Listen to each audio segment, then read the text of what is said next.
সুপ্রিয় শিক্ষার্থীবৃন্দু, আসসালামু আলাইকুম। আশা করছি আল্লাহ অশেষ রহমতে তোমরা সবাই ভালো আছো। আমাকে আল্লাহ পাক ভালো রেখেছেন, আলহামদুলিল্লাহ।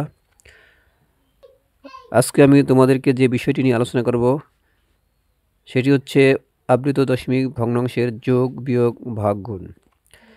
শিক্ষার্থী বন্ধুরা, এর আগে আমি এই সম্পর্কিত প্রথম ভিডিও তোমাদের মাঝে দিয়ে দিয়েছি, অর্থাৎ এই টপিকের প্রথম অংশ, যেখানে আমি আবৃত দশমিক ভগ্নাংশে কীভাবে স্বাভাবিক দশমিক ভগ্নাংশে সাধারণ দশমিক ভগ্নাংশে প্রকাশ করতে হয় এবং কিভাবে সদৃশ আবৃত দশমিক ভগ্নাংশে পরিণত করতে হয়, এই বিষয়গুলি আমি তোমাদেরকে দেখিয়েছি।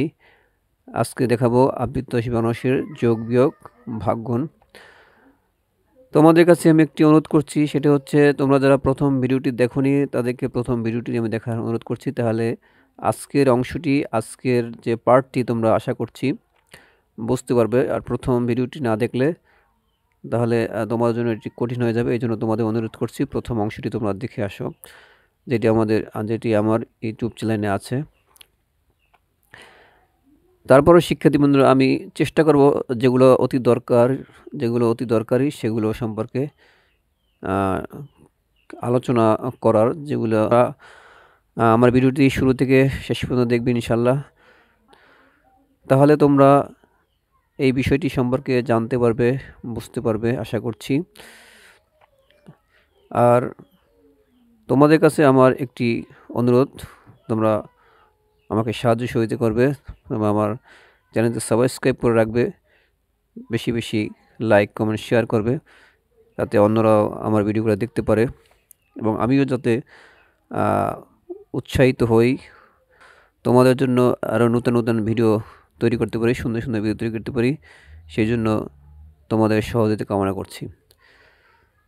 তাহলে শিক্ষার্থী বন্ধুরা, আর কথা নয়,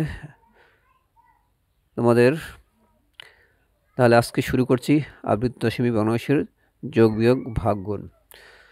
প্রথমে যোগ কিভাবে করব সেটি তোমাদেরকে দেখিয়ে দেব।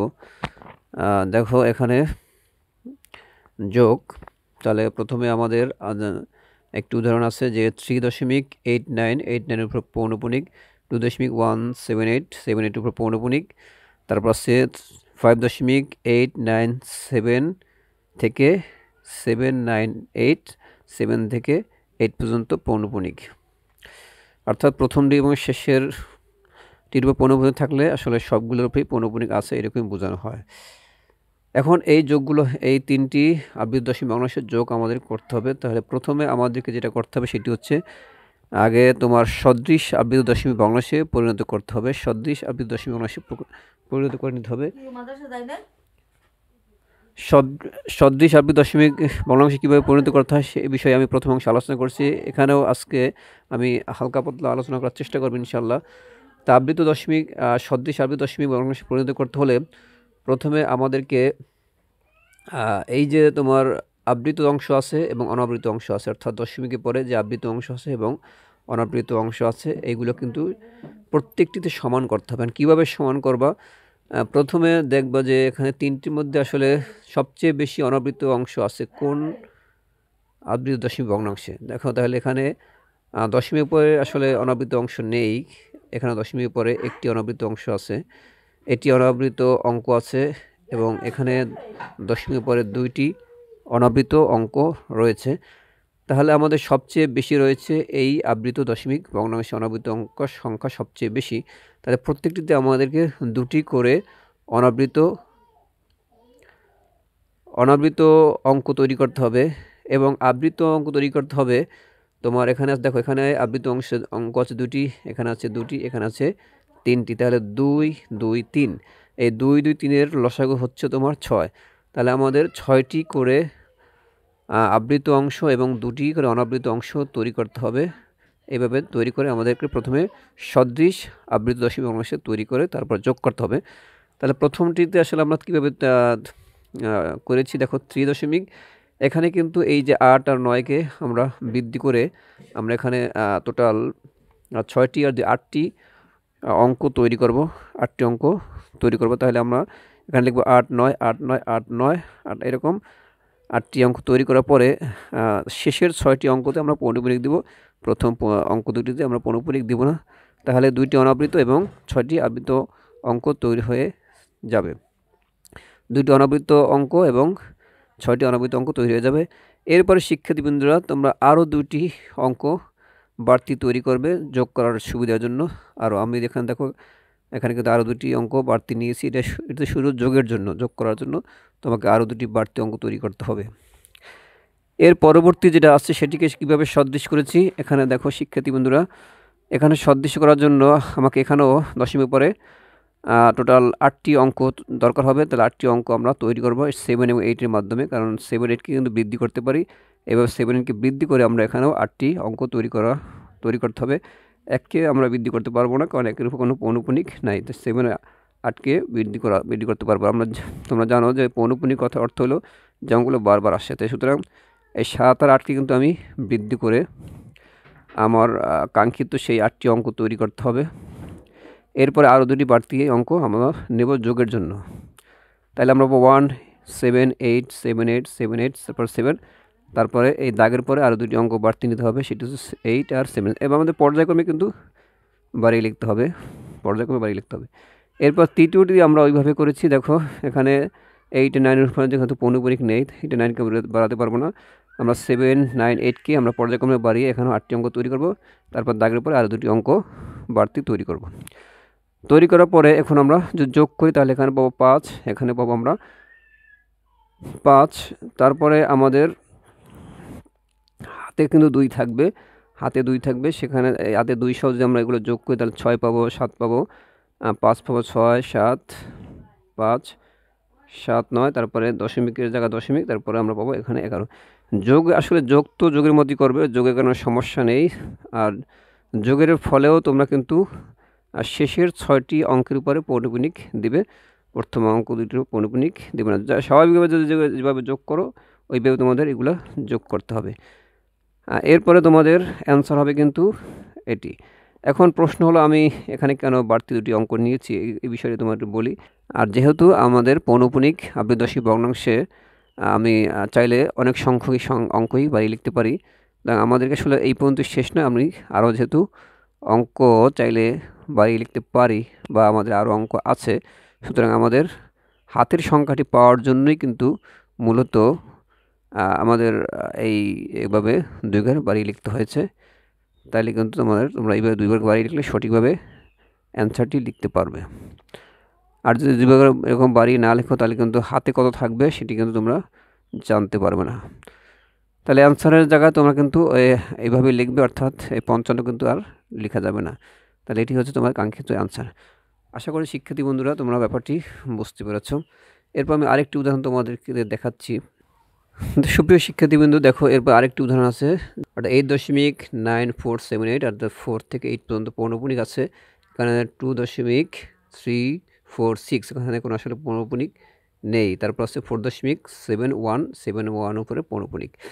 একেও প্রথমে আমাদের ওই আগের নিয়মের মতোই তোমার সদৃশ করতে হবে এবং আরও 2 ঘর বাড়িয়ে লিখতে হবে যোগের জন্য। তাহলে সদৃশ যদি করার নিয়ম কি আমি আগের অঙ্কটিতে বুঝিয়েছি, সেটি হচ্ছে তোমার সবচেয়ে বেশি অনাবৃত অংশ আছে কিন্তু এটিতে, অর্থাৎ 3টি। তাহলে প্রত্যেকটিতে কিন্তু 3টি করে অনাবৃত অংশ হবে, 3টি করে অনাবৃত অঙ্ক হবে এবং আবৃত অঙ্ক হবে। এখানে দেখো 3 আর 2, যেহেতু এখানে কোনো আবৃত অঙ্ক নেই তাহলে এই 3 আর 2-এর লসাগু হচ্ছে 6। তাহলে 6টি আর হলো 6টি হবে আবৃত আর 3টি হবে অনাবৃত, টোটাল 9টি কিন্তু অঙ্ক তোমার দশমিক পরে বানাতে হবে এবং যোগের জন্য আরও 2টি অঙ্ক বেশি বানাতে হবে। এভাবে আমরা প্রত্যেকটিতে এভাবে করে অঙ্ক বৃদ্ধি করে লিখব। তাহলে প্রথমে পাবো এরকমের, তারপর এটা পাচ্ছি। এখন আরেকটি কথা, দ্বিতীয় যে তোমার আবৃত দশমিক অংশটা আছে সেখানে কিন্তু আসলে কোনো আবৃত অংশ নেই বা আবৃত কোনো অঙ্ক নেই, যেখানে আমি আসলে তাহলে আমি কোন অঙ্কগুলো বৃদ্ধি করব। যেহেতু কোনোখানে আবৃত অঙ্ক নেই সুতরাং তোমাদেরকে 0 দিয়ে কিন্তু বাড়িয়ে তারপর লিখতে হবে। 0 বাড়িয়ে কিন্তু তোমার 9টি আর হলো বাড়তি 2টি 11টি অঙ্ক তৈরি করতে হবে, যেহেতু এখানে কোনো আবৃত অঙ্ক নেই। কিন্তু অনাবৃত অঙ্করে কিন্তু বৃদ্ধি করা যাবে না, এটা তুমি খেয়াল রাখবে। যেগুলোর উপর পৌনঃপুনিক আছে বা যেগুলো আবৃত অঙ্ক সেগুলি কিন্তু বৃদ্ধি করতে পারবে।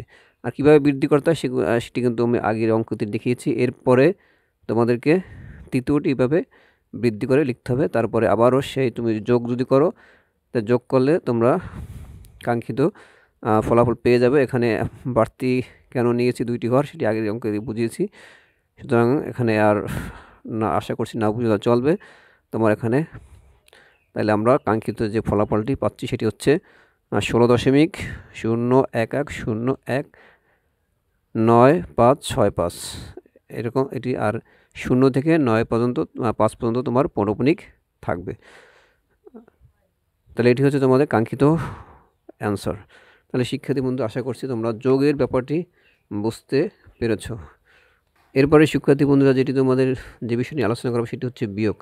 তা বিয়োগ কীভাবে করবে, তাই আমরা দেখো এখানে একটি উদাহরণ দিয়েছি। এইটার থেকে এটা বিয়োগ করতে হবে, অর্থাৎ 8.243 এবং 3 পৌনঃপুনিক এর থেকে বিয়োগ করতে হবে 5.24673 পৌনঃপুনিক।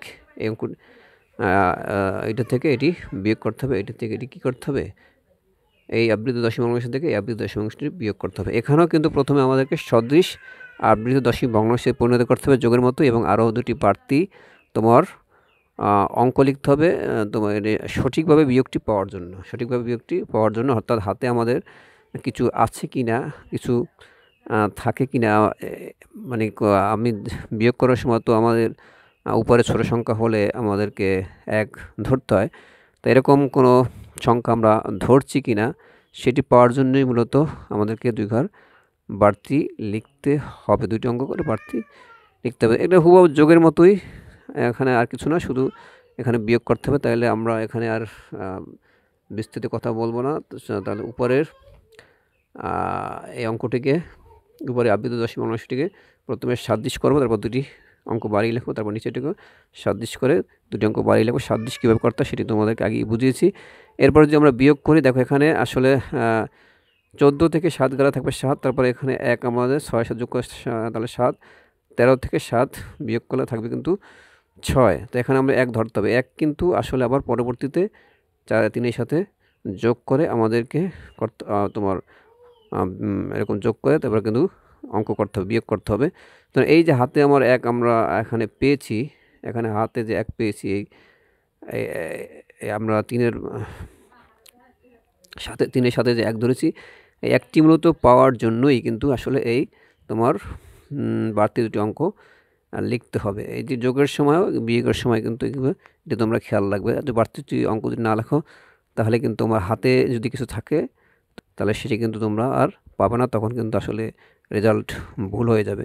এই জন্য তোমরা অবশ্যই বিয়োগের সময়ও তোমরা অবশ্যই 2টি অঙ্ক বাড়িয়ে লিখবে হাতের অঙ্কটি পাওয়ার জন্য।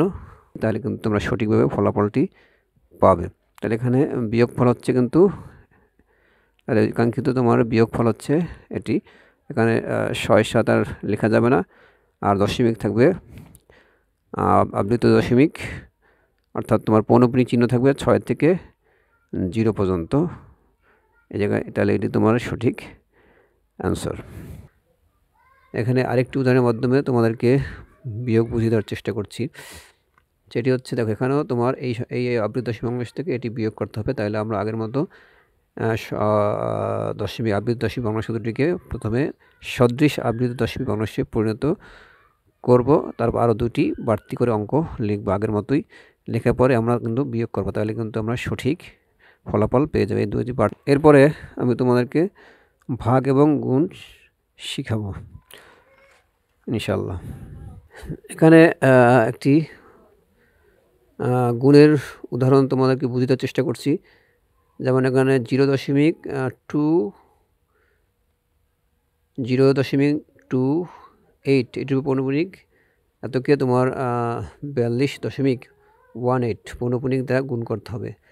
তাহলে এটাকে আমি যদি গুণ করি, তাহলে এরকম গুণ করলাম, গুণ চিহ্ন দেওয়ার পরে আমরা এই যে আবৃত দশমিক ভগ্নাংশ আছে এটিকে সাধারণ দশমিক ভগ্নাংশে প্রকাশ করতে হবে, এবং এটিকেও সাধারণ দশমিক ভগ্নাংশে প্রকাশ করতে হবে।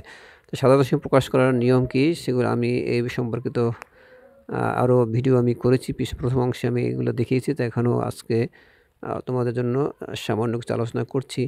যেখানে দেখো প্রথমে যে আবৃত দশমিক ভগ্নাংশটা আছে সেটি লিখতে হবে, অর্থাৎ এখানে তোমার কোনো আবৃত চিহ্ন দেওয়া যাবে না, কোনো প্রকার দশমিক চিহ্ন দেওয়া যাবে না। যেমন এখানে আমার শুধু 28 আছে, 88 লিখতে হবে। কোনো আবৃত চিহ্ন দেওয়া যাবে না, পৌনঃপুনিক চিহ্ন দেওয়া যাবে না, দশমিক দেওয়া যাবে না।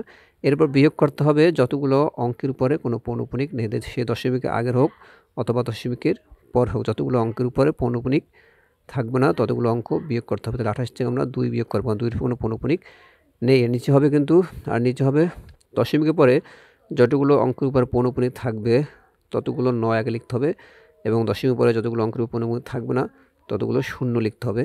তাহলে দশমিকের পরে যেহেতু তোমার একটি অঙ্কের উপর পৌনঃপুনিক আছে, তাহলে প্রথমে একটি 9 লিখতে হবে, তারপর একটি দশমিকের উপর একটি অঙ্কের উপর যেহেতু পৌনঃপুনিক নেই তাহলে তোমার একটি 0 লিখতে হবে। এরকমভাবে এটিও ভাঙাতে হবে। এখানে আমি প্রথমে অঙ্কটি লিখব, অর্থাৎ 42-18 লেখার পরে কোনো দশমিক দেবো না, কোনো পৌনঃপুনিক চিহ্ন দেবো না। এরপরে বিয়োগ করতে হবে কিন্তু যতগুলো অঙ্কের উপর পৌনঃপুনিক নেই, অর্থাৎ 42 উপর পৌনঃপুনিক নেই। এটা দশমিক আগেও হইতে পারে, দশমিক পরেও হইতে পারে। সোজা কথা, যতগুলো অঙ্কের উপরে পৌনঃপুনিক থাকবে না ততগুলো অঙ্ক বিয়োগ করতে হবে। তাহলে 42 বিয়োগ করবো, আর নিচে 2টি 9 হবে, কারণ দশমিকের পরে 2টি অঙ্কের উপর পৌনঃপুনিক আছে, এই জন্য 2টি 9 হবে প্রথমে। আর যেহেতু কোনো অনাবৃত অঙ্ক নেই বা পৌনঃপুনিক ছাড়া কোনো অঙ্ক নেই, সুতরাং কোনো 0 আসবে না। এরপরে তোমরা বিয়োগ করে, এখানে বিয়োগ করে স্বাভাবিক নিয়মে যদি তোমরা কাটাকাটি করে গুণ করো তাহলে তোমরা কিন্তু কাঙ্ক্ষিত রেজাল্ট পেয়ে যাবে। এখানে আমি কিন্তু আবার ভাগ করে দেখিয়েছি যে ভাগ করলে তোমরা কীরকম রেজাল্টটি পাবে। এখানে তোমার রেজাল্ট আসবে 12.185, 8-5 বারবার আসবে, এই জন্য 8-5-এর উপরে পৌনঃপুনিক দিতে হবে। তাহলে এটি হবে তোমাদের কাঙ্ক্ষিত অ্যান্সার। শিক্ষার্থী বন্ধুরা, এবার আমি তোমাদের একটি ভাগ দেখিয়ে দেব, কিভাবে আবৃত দশমিক ভগ্নাংশের ভাগ করতে হয় সেটি বুঝিয়ে দেওয়ার চেষ্টা করবেন ইনশাআল্লাহ। শিক্ষার্থীবৃন্দ, সর্বশেষ আমি তোমাদেরকে যেটি বোঝাবো সেটি হচ্ছে ভাগ, আবৃত দশমিক ভগ্নাংশের ভাগ কীভাবে করতে হয় সেই বিষয়টি তোমাদেরকে বুঝিয়ে দেওয়ার চেষ্টা করছি। আসলে ভাগ আর গুণ কিন্তু সেমই, প্রায় আসলে একই নিয়মেই তোমার প্রায় করতে হবে, শুধু পার্থক্যটা আমি তোমাদের বলে দিচ্ছি। তোমাদেরকে এতকে এতটা ভাগ করতে হবে, তাহলে তোমার এতকে এত ভাগ এত লিখলাম, এত ভাগ এত লিখলাম, অর্থাৎ এই সংখ্যাটিকে এই সংখ্যাটি দিয়ে ভাগ করতে হবে। ভাগ লেখার পরে আগের নিয়মে তোমার এই আবৃত দশমিক ভগ্নাংশকে সাধারণ দশমিক ভগ্নাংশে নিয়ে আসতে হবে। কীরকমের সাধারণ দশমিক ভগ্নাংশে নিয়ে আসবে সে বিষয়টি কিন্তু আলোচনা করেছি। তোমার প্রথমে পুরো সংখ্যাটিকে আসলে পৌনঃপুনিক এবং দশমিক ছাড়া লিখবে, পুরো অঙ্কটিকে সংখ্যাটিকে দশমিক এবং পৌনঃপুনিক ছাড়া লিখবে। লেখার পরে তোমার যতগুলো অঙ্কের উপর পৌনঃপুনিক থাকবে না, দশমিক আগে হোক বা পরে হোক, তত সংখ্যক অঙ্ক মিলে যে সংখ্যাটি হবে সেটি কিন্তু বিয়োগ করতে হবে। তাহলে আমরা এই অঙ্ক সংখ্যাটি থেকে 2 কিন্তু বিয়োগ করবো, কারণ 2-এর উপর কোনো পৌনঃপুনিক নেই।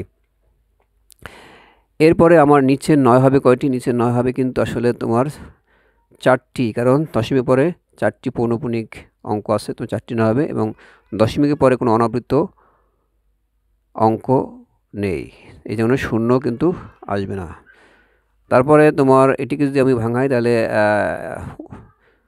19-12 অর্থাৎ 1912 সংখ্যাটিকে লেখার পরে তোমার বিয়োগ করতে হবে কত? যেহেতু 1 এবং 9-এর উপরে কোনো পৌনঃপুনিক নেই, তাই 19 কিন্তু বিয়োগ করতে হবে। 1 এবং 9 মিলে যেহেতু 19 তোমাদের এই অঙ্কটি থেকে, এই সংখ্যাটি থেকে বিয়োগ করতে হবে। তারপর নিচে 9 হবে 2টি, কারণ 2টি আছে আবৃত দশমিক অঙ্ক এবং একটি আছে অনাবৃত অঙ্ক। তাই আগে তোমাদেরকে প্রথমে যেহেতু 2টি আবৃত অঙ্ক আছে, সুতরাং 2টি 9 লিখতে হবে, এবং একটি অনাবৃত অঙ্ক থাকে তো একটি 0 লিখতে হবে।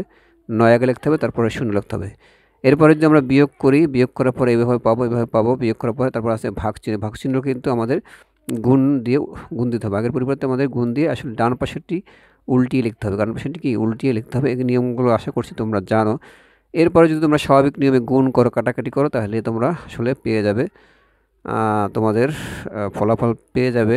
অর্থাৎ এখানে আমি উপরে পেয়েছি 120, নিচে পেয়েছি 101। তাহলে যদি 120 কে 101 দ্বারা ভাগ করো তাহলে তোমরা কিন্তু কাঙ্ক্ষিত অ্যান্সার পেয়ে যাবে। তোমরা ক্যালকুলেটরের মাধ্যমে ভাগ করে অ্যান্সার লিখতে পারো, অথবা আমি তোমাদের আগের অঙ্কটি কিন্তু দেখিয়ে দিয়েছি কীভাবে ভাগ করতে হয়, কীভাবে তোমার ভাগ করে তারপর লিখতে হয়, কিন্তু আমি অঙ্কটি দেখিয়ে দিয়েছি। এখানে দেখালাম না, তোমরা ক্যালকুলেটরের মাধ্যমে কিন্তু এটা লিখতে পারো। ক্যালকুলেটর যদি 120কে 101 দিয়ে ভাগ করো তাহলে তোমরা কিন্তু এইরকম, অর্থাৎ 1881 এই অঙ্কগুলো বারবার দেখবা রিপিট করছে, তখন তুমি এরকমের 1 আর 881 পর্যন্ত লেখার পরে শুধু ওয়ান রূপ এবং এই প্রথম ওয়ান উপর এবং শেষের উপর পৌনঃপুনিক দিয়ে দেবে, তাহলে কিন্তু তোমাদের অ্যান্সার লেখা হয়ে যাবে। তোমাদের যেগুলো বারবার আসছে সেগুলোর উপরে কিন্তু পৌনঃপুনিক দিলেই তোমাদের অ্যান্সার হয়ে যাবে, নির্ণয় ভাগফল তোমরা পেয়ে যাবে। তাহলে এটি হচ্ছে তোমাদের কাঙ্ক্ষিত অ্যান্সার। শিক্ষার্থী বন্ধুরা, আশা করছি তোমরা আমি আজকে যে অঙ্কগুলো বুঝালাম তোমরা বুঝতে পেরেছো। আর না বুঝলে তোমরা কমেন্ট করে জানাবে, আমাকে পরামর্শ দেবে, মতামত দেবে, এবং তোমরা আমার ভিডিওগুলো বেশি বেশি দেখবে, বারবার দেখবে। যদি ওগুলো বুঝতে না পারো বারবার দেখার চেষ্টা করবে, তাহলে আশা করছি তোমরা এই বিষয়টি ভালোভাবে বুঝতে পারবে, ভালোভাবে আয়ত্ত করতে পারবে। তাহলে শিক্ষার্থী বন্ধুরা, আজকে আর নয়, আগামীতে তোমাদের জন্য আরও কোনো সুন্দর ভিডিও নিয়ে হাজির হওয়ার চেষ্টা করবেন ইনশাল্লাহ। আরও কোনো সুন্দর গণিতের বিষয় নিয়ে হাজির হওয়ার চেষ্টা করবেন ইনশাল্লাহ। সে পর্যন্ত সবাই ভালো থাকবে, সুস্থ থাকবে, এই কামনায় বিদায় নিচ্ছি। আল্লাহ হাফেজ।